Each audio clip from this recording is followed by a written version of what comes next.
Interpretação. Desde o início da sua carreira política, Johnson tinha uma única ambição: tornar-se um dia o presidente dos Estados Unidos. Para chegar lá, precisava elevar a sua proeminência de maneira relativamente rápida. Quanto mais jovem chegasse a cargos de liderança, mais tempo teria para propagar o próprio nome e ganhar influência dentro do Partido Democrata.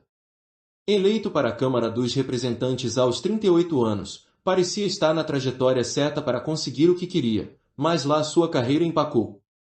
O lugar era grande e complexo demais, e ele não era bom em lidar com grupos extensos. Não era um orador público que despertasse entusiasmo. Seu encanto funcionava melhor em situações cara a cara.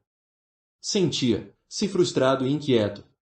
Chegando afinal ao Senado aos 40 anos, levou com ele a sua impaciência, ilustrada pelo encontro com Conall.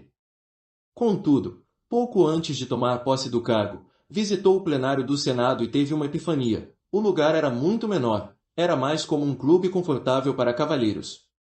Ali ele teria a oportunidade de lidar com os outros senadores um a um e, aos poucos, conquistar o poder ao acumular influência. Para isso, porém, precisou se transformar. Era agressivo por natureza, teria que domar essa tendência, desacelerar e recuar. Seria necessário parar de falar tanto e de entrar em debates acalorados. Deixaria os outros falarem, para que se sentissem como os astros do espetáculo.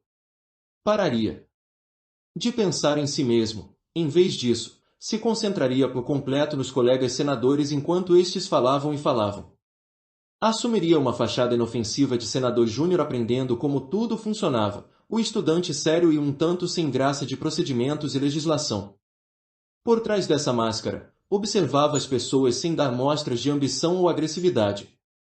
Dessa maneira, conseguiu aos poucos obter conhecimentos sobre como funcionava o Senado e a contagem dos votos, como os projetos de lei eram de fato aprovados e discernimento acerca dos vários senadores, suas inseguranças e fraquezas mais profundas.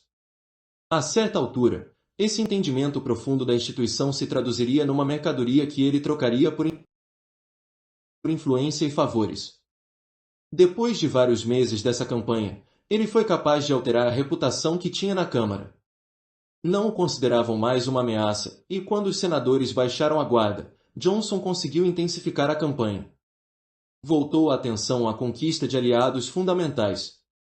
Sempre acreditara que conseguiria mover montanhas se contasse com um aliado essencial no topo da hierarquia, ou bem próximo do topo. Logo de início, identificou o senador Russell como o alvo perfeito solitário, um homem que acreditava numa causa sem ter nenhum discípulo, e bastante poderoso.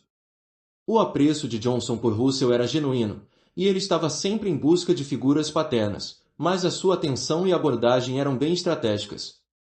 Assegurou-se de que seria indicado para o Comitê de Serviços Militares, em que teria maior acesso a Russell. Os encontros constantes no corredor e no vestiário eram raramente acidentais. Sem tornar isso óbvio, Johnson aumentou aos poucos as horas que passavam juntos. Johnson nunca gostara de beisebol e não tinha nenhum interesse na guerra civil, mas aprendeu rápido a cultivar o entusiasmo pelos dois temas. Ele espelhava os valores conservadores e a ética de trabalho de Russell e fez o senador solitário sentir que tinha não apenas um amigo, mas um filho e discípulo que o venerava. Johnson tinha o cuidado de nunca pedir favores. Em vez disso, realizava favores para Russell de maneira discreta, ajudando-o a modelizar a equipe deste. Quando Johnson queria algo afinal, como a presidência do subcomitê, insinuava o seu desejo em vez de expressá-lo de forma direta. Russell passou a vê-lo como uma extensão das suas próprias ambições políticas e, àquela altura, faria quase tudo pelo acólito. Em poucos anos, correu a notícia de que Johnson era perito em contar votos e que tinha informações privilegiadas sobre vários senadores, o tipo de conhecimento que seria útil ao extremo na hora de tentar aprovar um projeto de lei. Agora os senadores se dirigiam a ele em busca dessas informações, as quais ele compartilhava, com o entendimento de que em algum ponto obteria favores em troca.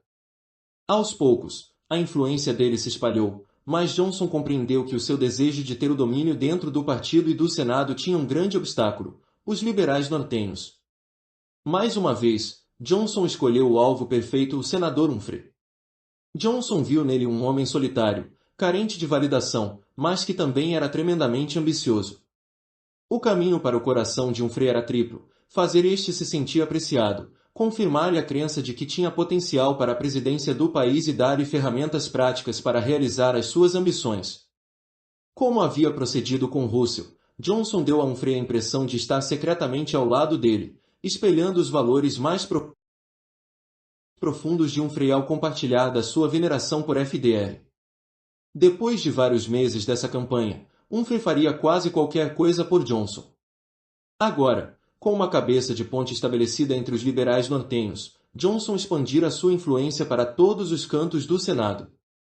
Quando uma vaga no cargo de liderança se abriu, Johnson já havia estabelecido enorme credibilidade como alguém que retribuía favores, fazia o que tinha de ser feito e tinha aliados bem poderosos.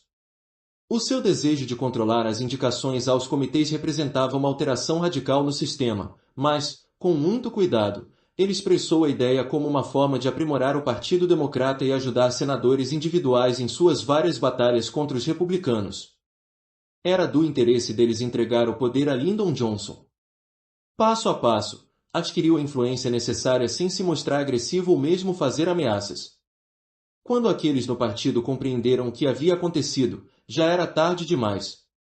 Ele obtivera o controle completo do tabuleiro de xadrez, como o mestre do Senado.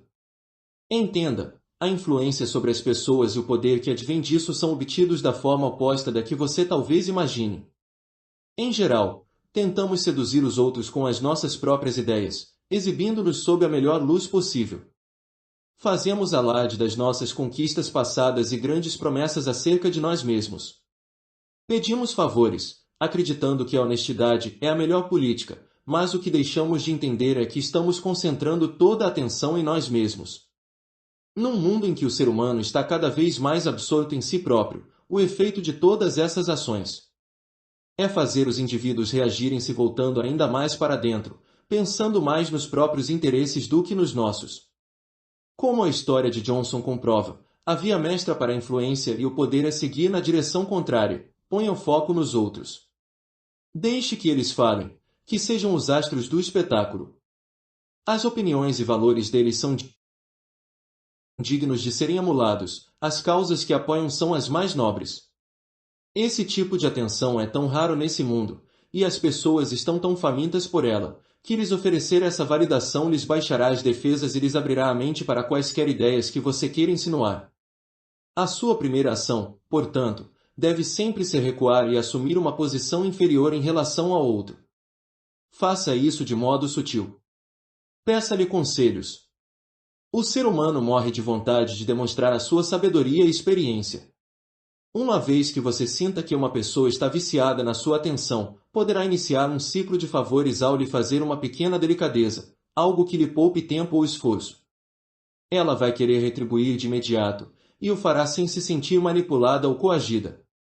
Uma vez que lhe faça favores, ela continuará a trabalhar para o seu benefício, julgando-o digno disso. Deixando de ajudá-lo significaria questionar a opinião original dela, além da própria inteligência, algo que relutamos em fazer.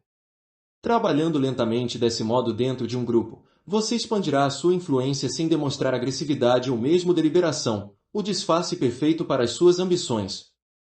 O verdadeiro espírito da conversação consiste mais em extrair a esperteza dos outros do que em mostrar muito dela em si mesmo. Aquele que vai embora satisfeito consigo mesmo e com a sua própria sagacidade também se sente satisfeito com você. A maioria dos homens busca menos ser instruída, ou mesmo entretida, do que ser elogiada e aplaudida. Item Jean de La Bruyère.